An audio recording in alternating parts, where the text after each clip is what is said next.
Agradeço antes a todos vocês pelas orações que fizeram por nós, sacerdotes da administração apostólica.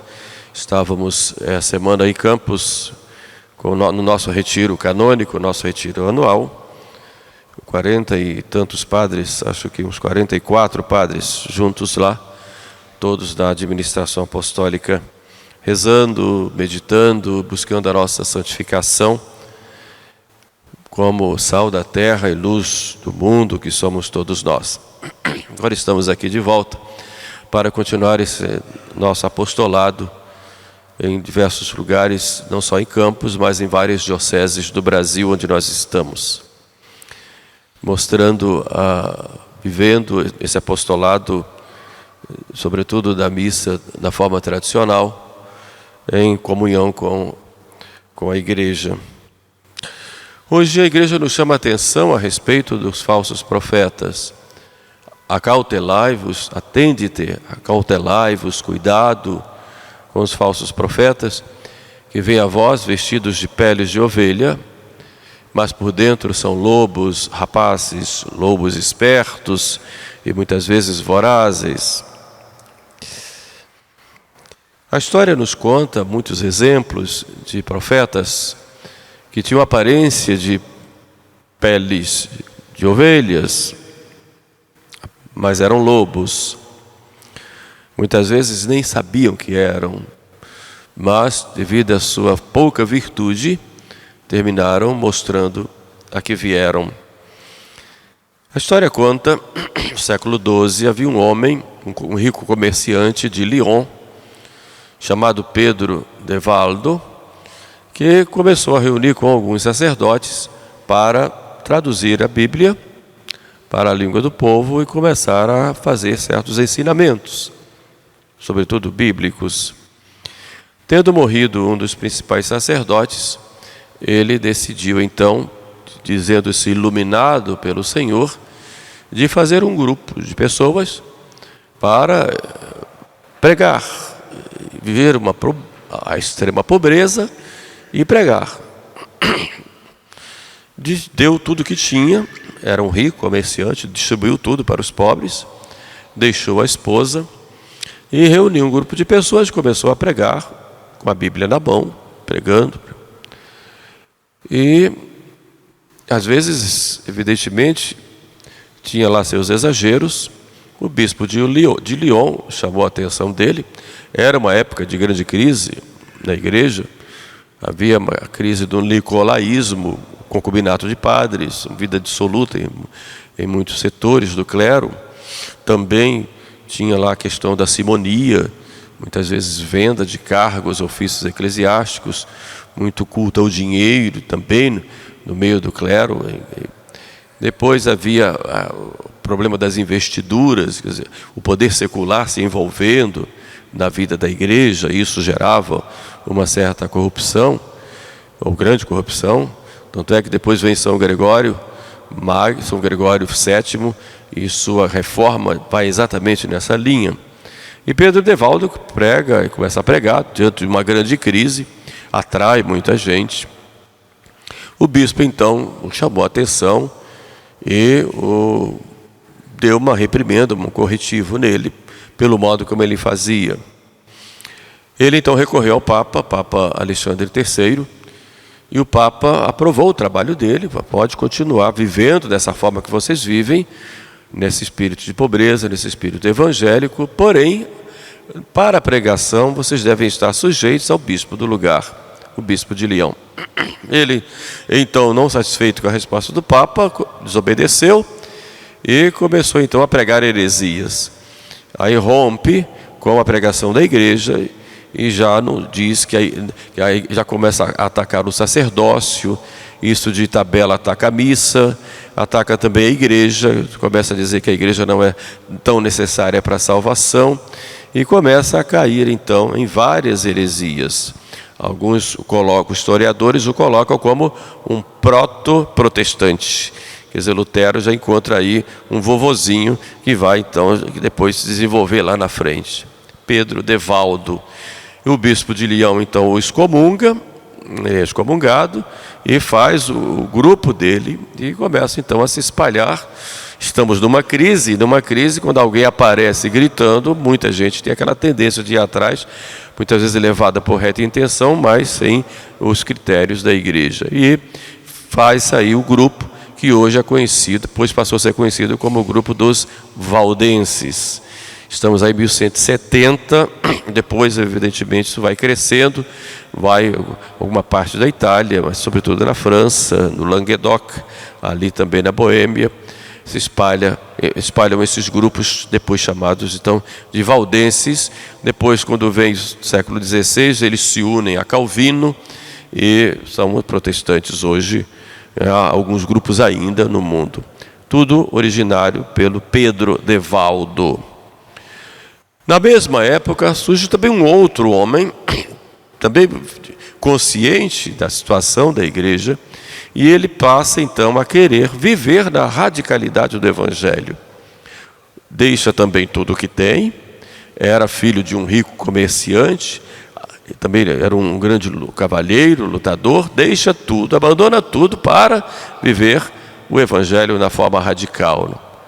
Chamava-se Francisco de Assis, da mesma época.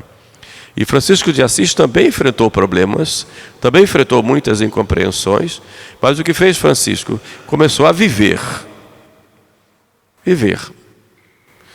sozinho. Depois, evidentemente, o seu modo de vida começou a atrair outros jovens e começam a se reunir.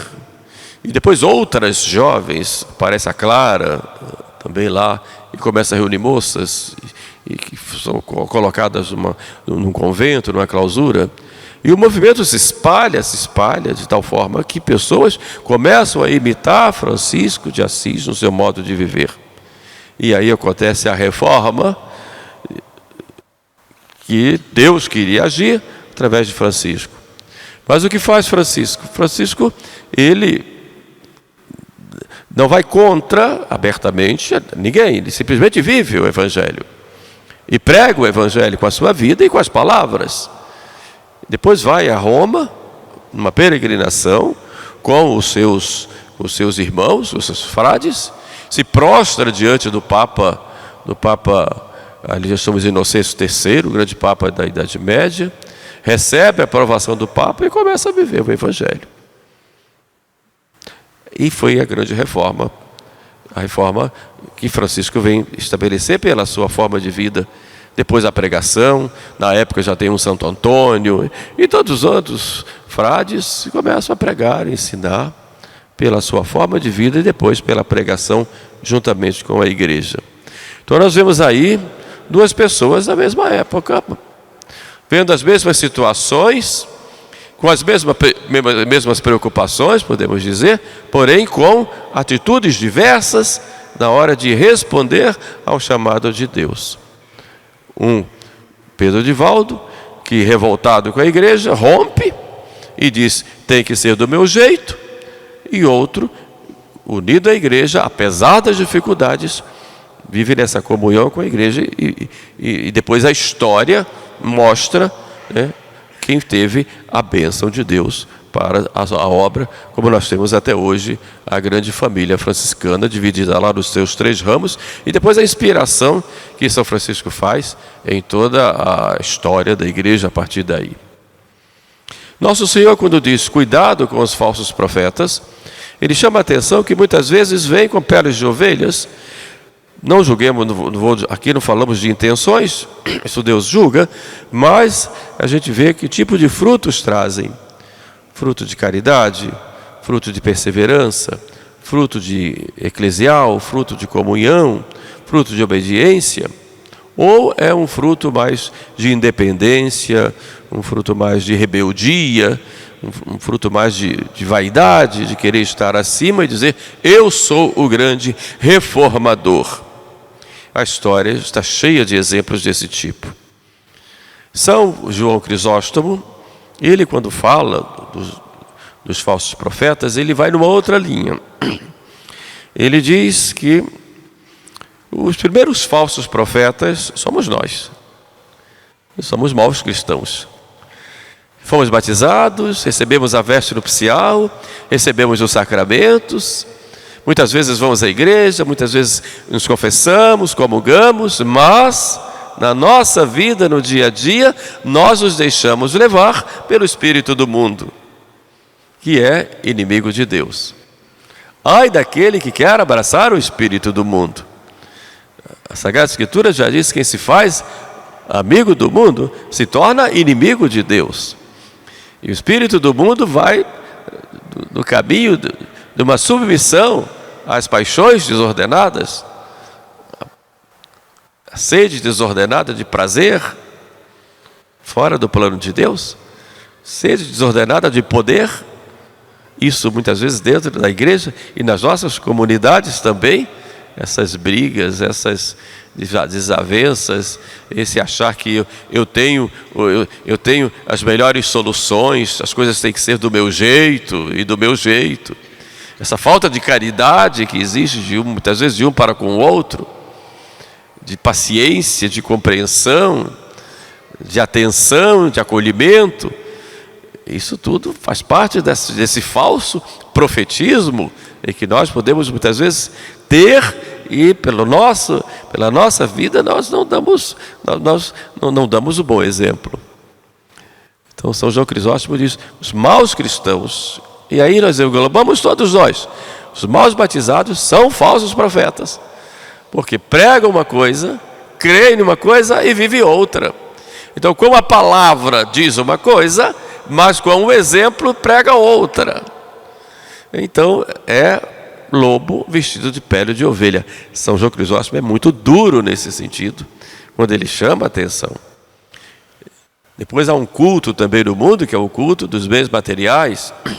E isso quando a gente fala culto do bem material, bom, mas eu não adoro o dinheiro. Claro, não chega a tanto.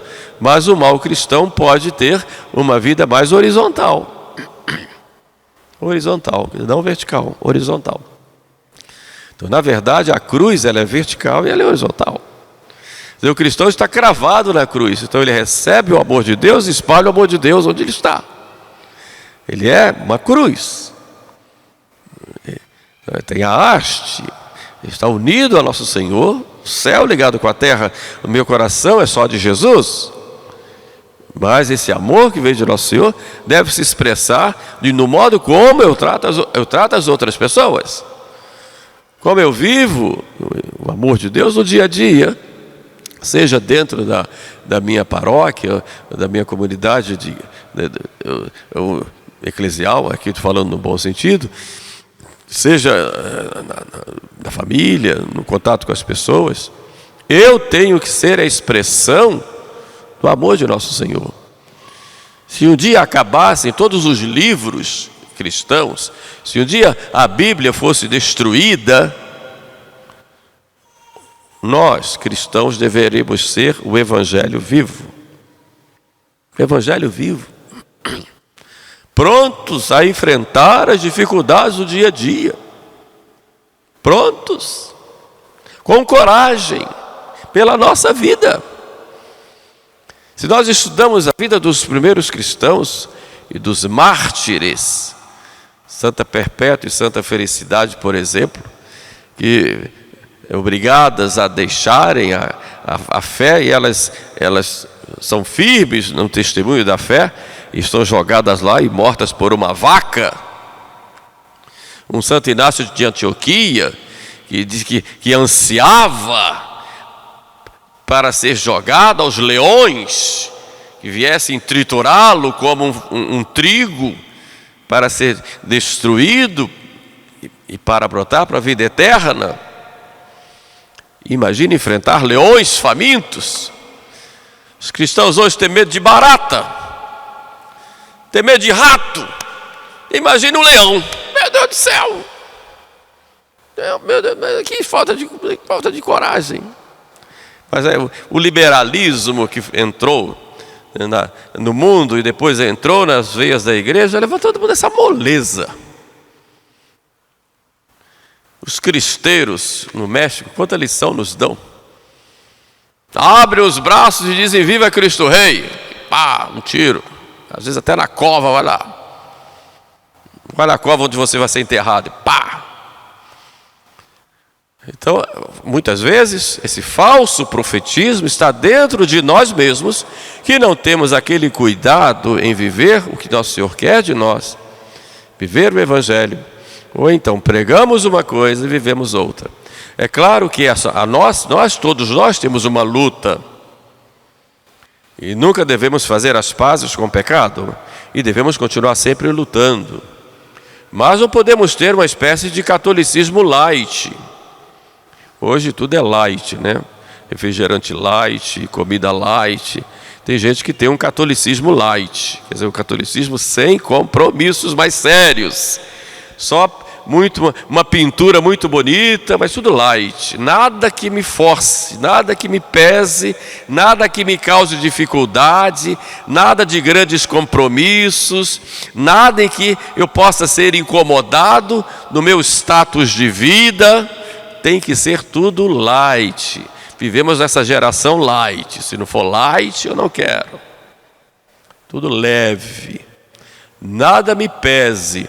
Esse é o falso profetismo de que São João Crisóstomo nos chama a atenção. Mas há outro falso profetismo, aí a gente entra lá no Pedro Devaldo, nesse primeiro exemplo que eu dei, que a gente vai ver a história cheia de exemplos, que é o falso profetismo daqueles que se dizem reformadores da igreja. Todos eles, os falsos profetas dentro da igreja, apareceram falando de reformas. A igreja está numa situação difícil, muito ruim, então temos que fazer diferente. Ou falam ou fazem. Não é assim que deve ser. Como um Lutero que vai lá dizendo: a igreja abandonou o evangelho, é preciso voltar à igreja primitiva. Está bem, mas como? Do jeito dele. O justo vive só da fé. E com todas as consequências, o ataque ao sacerdócio, o ataque à missa, ataque ao papado, ataque à doutrina da igreja, por exemplo, do purgatório e outras, são lá 95 teses, um grande dito reformador, um sacerdote católico, um monge. E a gente vai ver outros aí, um Calvino, um Henrique VIII lá na Inglaterra, que não se dá o título de reformador, mas pela sua vida diz: tem que ser do meu jeito, então o Papa fique lá porque eu quero ficar aqui do meu jeito. E assim a história da igreja está cheia nos últimos tempos também. Hoje, na igreja, há quantos falsos profetas infiltrados nas cátedras de teologia, editados seus livros, já condenados pela igreja por editoras ditas católicas. E você chega lá numa banca da editora católica achando que vai encontrar livros ortodoxos e vai encontrar lá um autor que já foi condenado pela igreja hoje e defendido por muitas autoridades da igreja também. Que absurdo! Hoje é um falso profetismo. Então a gente vai vendo que isso vai se espalhando, essas ideias vão penetrando em toda parte. Na pregação dos sacerdotes, que muitas vezes foi o que ele recebeu no seminário, dos livros que ele leu sem critério, outras vezes numa orientação de confessionário, outras vezes numa catequese, coisas que a igreja já condenou, mas nessa ânsia que tem que mudar, tem que fazer do nosso jeito, do meu jeito, e aí consegue discípulos dentro da igreja. Quantas infidelidades nesse campo, sobretudo teológico, dentro da igreja. E sobretudo nos últimos 50 anos, em que houve uma demora na condenação de pessoas, de obras que eram contrárias à fé. A gente vê aí uma série delas, falsos profetas, que são ouvidos e que pregam e que falam. E contra esses, nosso Senhor chama a atenção. Mas há um outro tipo de falso profetismo, aqui é um terceiro ponto da nossa meditação de hoje, que são chamados ídolos modernos. Que penetram na igreja, mas não penetram na igreja como membros da igreja, como tais, embora muitos o sejam. Mas penetram na igreja com as suas ideias, porque hoje já não se faz mais distinção, o que é um absurdo, entre um católico e um pagão. Você não faz mais distinção. Está todo mundo misturado de tal forma que parece um paganismo geral. Então a gente vê católicos idolatrando figuras do mundo, artistas, jogadores de futebol, políticos, idolatrando, e esses personagens são colocados para o mundo como referências. E a gente vai vendo aí, de repente, um católico envolvido com espiritismo, ou com gurus espíritas, com roqueiros. O rock é satânico, a gente sabe disso. O católico não pode se envolver com isso.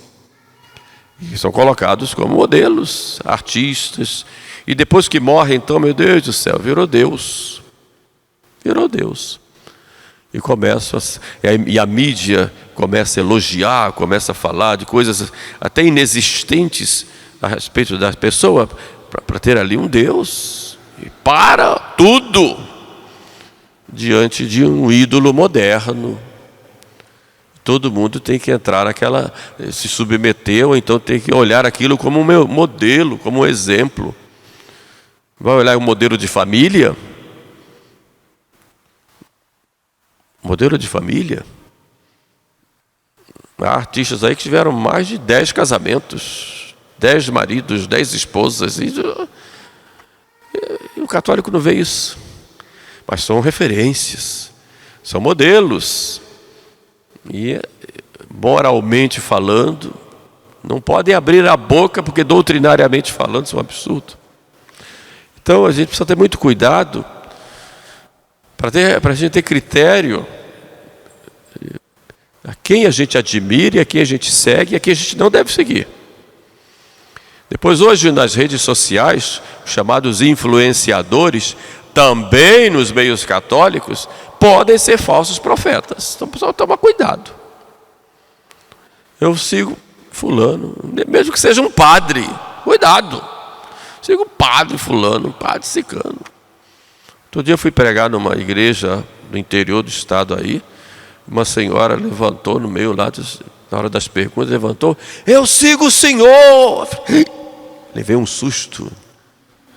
Eu sigo o Senhor. Eu nem sabia que tinha seguidores. Porque eu seguia nosso Senhor. Seguir a Jesus. Seguir a Jesus. A gente é apenas o mensageiro dele. Não pode querer atrair as pessoas para a gente. O Papa Bento XVI dizia uma coisa que eu sempre gravo aqui: nós, sacerdotes, não somos os protagonistas. O protagonista é Cristo. Um sacerdote no altar não é protagonista. E a gente vê hoje, muitas vezes é protagonista.